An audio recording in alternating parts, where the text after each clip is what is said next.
Hi, in this video we're going to talk about how to delete your Google account.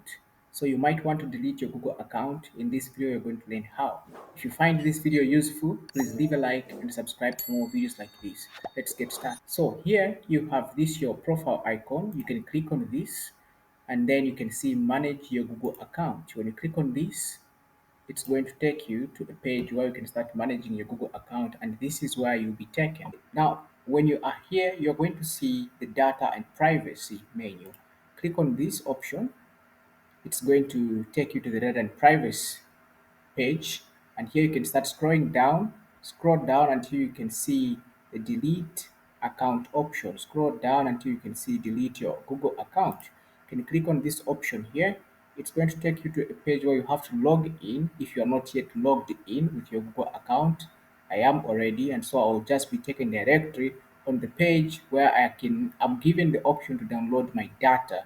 So here you can scroll down and say I understand this is going to be deleted. I understand everything. Here you also have to click on these boxes. Now here you have to read this. Yes, I acknowledge that I am still responsible for any changes incurred due to any pending financial transactions, and I understand that under certain circumstances my earnings want to be paid out. Now, if this account that you're deleting has some earnings that are coming in, you have to put that into consideration.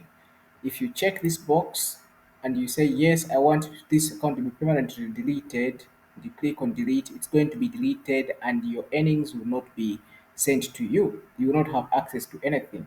So you can actually check this out or not check this out and delete this, but you can still access this account later on if you change your mind that you want to still use it. So if you're not sure if you want to permanently delete it, don't check these boxes out.